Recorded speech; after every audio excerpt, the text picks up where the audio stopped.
ያንን እይታ ታውቁታላችሁ? ትንሽ ረዘም ያለ ትኩረቱ ከፍ ያለ አንተ ማየት አልፈለክ፣ ነገር ግን ያ ሰው ያየህ ነው። እዚህ እዚያ በየትኛውም ክልል በየትኛውም ቤተሰብ በየትኛውም ድግስ ሁል ጊዜ አንድ ሰው አለ። ሁል ጊዜ አንድ እይታ አለ። አይኖች የሚከተሉት፣ አካላት የሚመኙት፣ አንተ ግን ለአመታት ማየት አልቻልክ።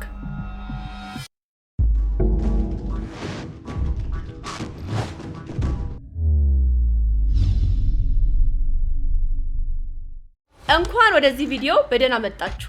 ዛሬ የምንነጋገረው ስውር ከሆነው የሰው ልጅ ባህሪ አንዱ በምቀኝነት የተሞላው የሰውነት ቋንቋን ነው።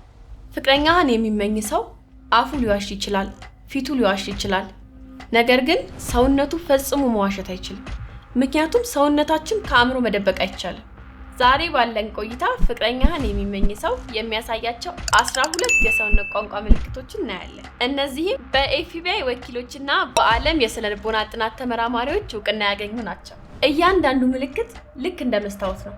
አንዴ ካየኸው በኋላ ከዚህ በፊት ሳታውቀው የኖርከውን ነገር በሙሉ ማየት ትጀምራለህ። ዓለምን በተለየ መንገድ ማየት ትጀምራለህ።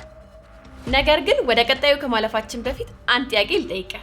ፍቅረኛ ከሌላ ሰው ጋር ስትነጋገር የዚያን ሰው አካል ትመለከታለህ? አይኖቹን፣ እጆቹን፣ አንገቱን ወይንስ በቃላት ብቻ ታምናታለህ? ሐሳባችሁን በኮሜንት ሴክሽን ላይ አሳውቁኝ። አሁን ወደ ስውሩ ቋንቋ እንግባ። ዝግጁ ናችሁ? ሰውነት ለምን አይዋሽም? ይሄንን ለመረዳት ወደ ጥልቁ አእምሯችን ክፍል መጓዝ ይኖርብናል። የሰው ልጅ አእምሮ በሶስት ይከፈላል። የመጀመሪያው ኒኮርቴክስ ይባላል። ይህ ክፍል ማሰብ፣ ማቀድን ያካትታል። እንድንዋሽ የሚረዳን ክፍል ነው። ነገር ግን ሁለተኛው ክፍል ሊምቢክ ሲስተም ይባላል። ስሜታዊ የሆኑ ፍርሃት፣ ደስታ የመሳሰሉትን ስሜቶችን የምናስተናግድበት ነው። ይሄኛው ክፍል በፍጹም መዋሸት አይችልም። ሁልጊዜ እውነቱን ብቻ ይናገራል። አንድ ሰው ፍቅረኛህን ሲመኝ ይህ አእምሮ ክፍል ስራውን ይጀምራል።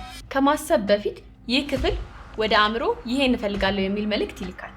አፉ አይ ምንም አይደለም ሊል ይችላል። ፊቱም እንደዛው። ሰውነቱ ግን እውነቱን ይናገራል። ዛሬ የምናያቸው 12 ምልክቶች ማንም ሊደብቃቸው አይችልም። ካንተ የሚጠበቀው ምልክቶቹን ማወቅ ብቻ ነው። ምልክት ቁጥር 1፣ ረዘም ያለ እይታ። ተራ ንግግር ውስጥ ሰዎች ሲነጋገሩ አይን ላይ ለመታየት ከ2 እስከ 3 ሰከንድ ይቆያሉ። ይህ ማህበራዊ ስምምነት ነው። ከዛ ከዘለለ ግን ሌላ ነገር አለ። ጠርጥሩ። አንድ ሰው ፍቅረኛን ሲመለከት እይታው ይረዝማል። 4 ሰከንድ፣ 5 ሰከንድ፣ 6 ሰከንድ። አይኖቹ ፊቷን ይመለከታል። ልክ እንደ ሌዘር ጨረር ማለት ነው። አንተ ስታያቸው በፍጥነት በመደናገጥ ይዞራሉ፣ ነገር ግን ዘግይተዋል። እይታቸውን ተናግሯል። በስነ ልቦና ጥናት መሰረት ተፈጥሯዊ የሆነውን እይታ በማለፍ የሚደረግ ከሆነ ይህ ግልጽ የሆነ የፍላጎት ምልክት ነው። አስታውስ፣ ተራ እይታ 2 ሰከንድ ነው። ከዛ ከዘለለ ግን አይኖች የሚፈልጉትን ነገር እየተመለከቱ ነው። ምልክት ቁጥር 2፣ የሶስት ማዕዘን እይታ። በስነ ልቦና ውስጥ አይኖች በሶስት ማዕዘን ቅርጽ ውስጥ ሲንቀሳቀሱ የተለየ ትርጉም ይኖራቸዋል። አንድ ሰው በተለመደ ንግግር ውስጥ አይኖቹ በአይንና በአፍንጫ መካከል ባለ ትንሽዬ ሶስት ማዕዘን ቅርጽ ውስጥ ይንቀሳቀሳሉ። ነገር ግን አንድ ሰው ፍላጎት ሲኖረው ወይንም ሲመኝ አይኖቹ ወደ ትልቅ ሶስት ማዕዘን ይሄዳሉ። ከአይን ወደ አፍ፣ ከዚያም ከአንገትና ወደ ታች። ይህ ግልጽ የሆነ የፍላጎት ሶስት ማዕዘን ይባላል። ይሄንን እይታ ካየህ አይኖቹ አፍ አውጥተው ስለ ፍቅረኛ እየተናገሩ ነው። አይኖች ፍጹም ሊዋሹ አይችሉም። አንተ ብቻ ተመልከት። በተለይ ፍቅረኛ ወይንም ፍቅረኛሽ ከሌሎች ሰዎች ጋር ሲያወሩ እነዚህ ምልክቶች በተደጋጋሚ ከበዙ ይህ ምልክት በጣም ግልጽ ነው። ምልክት ቁጥር 3፣ የአይን ብሌን መስፋት። ይህ ማንም ሰው ሊደብቀው የማይችለው ነው። አንድ ሰው የሚፈልገውን ነገር ሲያይ የአይን ብሌኖቹ በራሳቸው ጊዜ ይሰፋሉ። ይህ ተፈጥሯዊ ምላሽ ነው፣ መቆጣጠር የማንችለው። አንደበቱ አረ ምንም አይደለም እያለ አይኑ ግን የራሱን ቋንቋ ጀምሯል። ምልክት ቁጥር 4፣ ራስን የማስዋብ ምልክት። አንድ ሰው ፍቅረኛ ባለችበት ቦታ ሲሆን ራሱን ማስዋብ ይጀምራል። ለምሳሌ ፀጉርን ማስተካከል፣ ከረባትን ማስተካከል፣ ልብስን ማስተካከል፣ ከንፈርን መንከስ ወይንም ማጠብ። እነዚህ ሁሉ ሰውነታችን ሳያውቀው የሚያሳየው ምልክቶች ናቸው። እባክሽ አስተውይ፣ እባክህ ውደደኝ የሚል። በተለይ ፍቅረኛ ወይንም ፍቅረኛሽ ከሌሎች ሰዎች ጋር ሲያወራ እነዚህ ምልክቶች በተደጋጋሚ ካስተዋላችሁ በጣም ግልጽ ነው። ምልክት ቁጥር 5፣ የግራ አቅጣጫ። ይህ እውነተኛ ከሆኑት የሰውነት ቋንቋ ምልክቶች አንዱ ነው። አንድ ሰው ከአንተ ጋር እያወራ ቢሆንም እግሮቹ ወደ ፍቅረኛ ከሆነ ትኩረቱ እሷ ጋር ነው። እግሮች ፈጽሞ አይዋሹ። አይኖች ሊዋሹ ይችላሉ፣ ፊት ሊዋሽ ይችላል። እግሮች ግን ሁልጊዜ እውነቱን ይናገራሉ፣ ወደሚፈልጉበት ነገር ያመለክታሉ። ምልክት ቁጥር 6 የማገድ ባህሪ። አንድ ሰው ፍቅረኛን ሲመኝ ሌሎችን ለማገድ ይሞክራል። በተለይ አንተ በቡድን ውስጥ ስትሆኑ ይህ ሰው ሰውነቱን ከአንተና ከፍቅረኛ መሃል ለማስገባት ይሞክራል፣ ወይንም ከአንተ ቀድሞ ከፍቅረኛ አጠገብ ለመቀመጥ ይሞክራል። ሰውነቱ ይህ የኔ ነው መሆን ያለበት እያለ ነው። ልክ እንደ እንስሳ ግዛቱን ለመከላከል እየሞከረ ነው። 7ኛ የሊፍት እይታ። ይህ ስም የወጣው ሰዎች ሊፍት ውስጥ እንዴት እርስ በርስ እንደሚተያዩ ስለሚነግረን ነው። አንድ ሰው ፍቅረኛህን ሲያያት ወይንም ስታየው አይኖቹ በፍጥነት ከላይ ወደ ታች ወይንም ከታች ወደ ላይ የሚያዩ ከሆነ ይህ ግልጽ የሆነ የፍላጎት ምልክት ነው። በተለይ ይህን እይታ ከማስዋብ ምልክቶች ጋር አብሮ ካየ ጥርጣሬ አያስፈልገውም።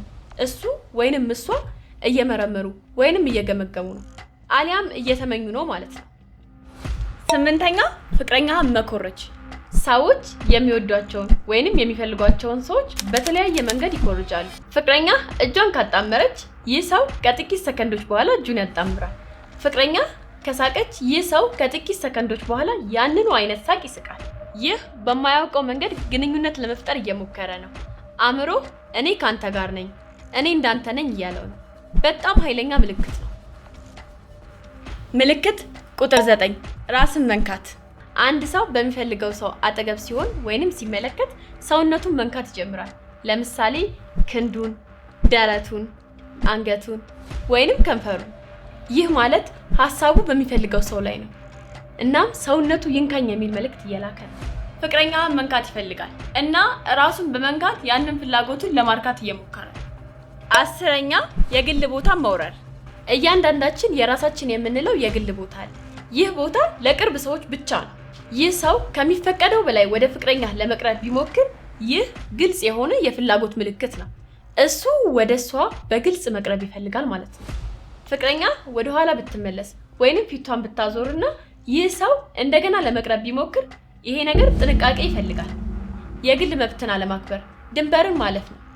11ኛ አንተን ማዋረድ። ይህ ስውር ነው ግን ኃይለኛ። ፍቅረኛህን የሚመኝ ሰው አንተን ለማዋረድ ይሞክራል። ትናንሽ ትችቶች፣ ቀልድ በሚል ስም የሚደረግ ስድብ፣ አንተ በሌለህበት ጊዜ ስለ አንተ መጥፎ ነገር መናገር። ዓላማው በፍቅረኛ ፊት አንተን ዝቅ ማድረግ ነው። ለምን? ምክንያቱም አንተን ዝቅ ሲያደርግ ፍቅረኛ እሱን ታየዋለች። ይህ ግልጽ የሆነ የማታለያ ዘዴ ነው። 12ኛ የደስተኛ ጥንዶች ውጥረት። በመጨረሻም ከሁሉም በላይ ግልጽ የሆነው ምልክት አንተና ፍቅረኛ ስትሳሳሙ ወይንም ስትቀራረቡ እሱን ተመልከተው። አይኖቹ ይጠባሉ፣ ከንፈሩን ይነክሳል፣ ፈገግታውስ የይምሰልም፣ እጆቹ ቡቲ ይጨብጣሉ። ይህ ማለት እሱ እየተሰቃየ ነው። ያንተ ደስታ ለሱ ህመም ነው። እሱ ያንተ ቦታ ላይ መሆን ይፈልጋል። ያንተ ደስታ ካስቆጣው ምክንያቱ ግልጽ ነው። እነዚህም ምልክቶች ካየ በኋላ የሚቀጥለው እርምጃ ምንድነው ብለህ መጠየቅ አይቀርም። መጀመሪያ ከ3 አይነት ሰዎች መካከል የትኛው እንደሆነ ማወቅ አለብህ። አንደኛ የማይታወቀው ምቀኛ። ይህ ሰው ምን እንደሚያደርግ ለራሱ አይታወቀው። እነዚህ ምልክቶች ግን ያሳያል። ይሄ አደገኛ አይደለም፣ ነገር ግን ማወቅ አይከፋም። ሁለተኛ የሚያውቀው ምቀኛ። እሱ የሚፈልገውን ነገር ያውቃል እናም ፍቅረኛህን ለመውሰድ ይሞክራል። ይሄንን በንቃት መከታተል አለብህ፣ አደገኛ ስለሆነ። 3ኛ የቀድሞ ፍቅረኛ። ይህ እንደ ልዩ ሁኔታ መታየት ያለበት ነው። ምክንያቱም የቀድሞ ፍቅረኛዋን ወይንም ፍቅረኛውን ካንተ ጋር ግንኙነት እንዳላቸው ቢያዩ የራሳቸው ታሪክ ስላላቸው ምናልባት አሁን መብት እንዳላቸው ሊሰማቸው ይችላል። ይህ አደገኛ ነው። አሁን ምን ታደርጋለህ? እነዚህ ምልክቶች አይተሃል። ዋናው ነገር አሁን ምን ታደርጋለህ ነው። አንደኛ አትዋጋ። ከዚህ ሰው ጋር አትጨቃጨቅ። በፍቅረኛ ፊት ያሳንሳል። ጦርነት ከመጀመር ይልቅ እንደ ንስር ተመልከት። ሁለተኛ ተመልከት፣ ነገር ግን አትዋጋ። እውቀት ኃይል ነው። ማየት ማለት መቆጣጠር ማለት ነው። 3ኛ ከፍቅረኛ ጋር ተነጋገር፣ ግን በቀጥታ ወይንም በማያስወቅስ መልኩ። ያንን ሰው አስተውለሽዋል ወይንም አስተውለኸዋል? እንዴት ነው? ምን ይመስልሃል? ወይንም ምን ይመስልሻል ብላችሁ ተነጋገሩ። መነጋገር ምርጡ መከላከያ ነው። አራተኛ ድንበር ጠብቅ። ከዚህ ሰው ጋር ግልጽ ድንበርን ፍጠር። ብቻቸውን አትተዋቸው። አካላዊና ስሜታዊ ድንበርን አጠንክር። አምስተኛ ግንኙነታችሁን አጠንክሩ። ይህ በጣም አስፈላጊ ነገር ነው። አንድ አትክልተኛ አበቦቹን በመኮትኮት ላይ ተጠምዶ ከሆነ አረም ለማደግ ቦታውን አያገኝም። አንተም እንደዚሁ ግንኙነታችሁን ቀን በቀን በማሳደግ ላይ አተኩር። ፍቅረኛህን ወይንም ፍቅረኛሽን ቀን በቀን አስታውሳት ወይንም አስታውሽው። ስድስተኛ ራስን አስታውስ። ፍቅረኛ አንተን መርጣለች። ስለዚህ በየቀኑ ክፍተት እንዳይፈጠር አድርግ። ያንን አስታውስ። እዚህ ላይ አንድ ምሳሌ ልንገራችሁ። 2 አትክልተኞች ነበሩ። አንደኛው በማሳ ውስጥ ሁል ጊዜ ከአረም ጋር ይጨቃጨቃል፣ ይበሳጫል። ትኩረቱ ሙሉ በሙሉ ጠላት ላይ ያባክናል። ሁለተኛው አትክልተኛ ግን ሙሉ ጊዜውን አበቦቹን ይኮተኩታል፣ ያርማል፣ ውሃ ያጠጣል። አበቦቹ አደጉ፣ በጣም እያማሩ ቁመታቸው እየጨመረ መጣ። አረሙ ብርሃን በማጣት ምክንያት በራሱ ሰዓት ደርቆ ሞተ። አንተም እንደዚሁ ከምቀኛ ጋር አትጨቃጨቅ። ግንኙነትህን አዳብር፣ ፍቅርህን አጠንክር። ያ ምርጡ መከላከያ ነው። አንተ ይሄንን አሁን እየተመለከትክ ከሆነ ከነዚህ ምልክቶች አንዱ በዙሪያ እያየህ ከሆነ አትፍራ፣ አትደናገጥ። ዕውቀት ኃይል ነው እና አስታውስ፣ ፍቅረኛ አንተን መርጣለች። በየቀኑ ስላንተ ታስባለች። ዛሬ ማታ ፍቅረኛህን ተመልከታት፣ እንደምትወዳት ንገራት። ፍቅራችሁን አጠንክሩ፣ አበቦቻችሁን አዳብሩ። አረሙ በራሱ ሰዓት ይሞታል። ይህ ቪዲዮ ለአንድ ሰው ይጠቅማል ብላችሁ ካሰባችሁ ሼር እና ላይክ አድርጉት። ይሄን ዩቲዩብ ሰብስክራይብ ማድረግ እንዳትረሱ። ለአሁን ሰላምና ፍቅር ይጠብቃችሁ። አይኖች ሊዋሹ ይችላሉ፣ ሰውነት ግን ፈጽሞ አይዋሽ። አሁን ታውቃለህ፣ አሁን ማየት ትችላለህ። ፍቅራችሁን ጠብቁ።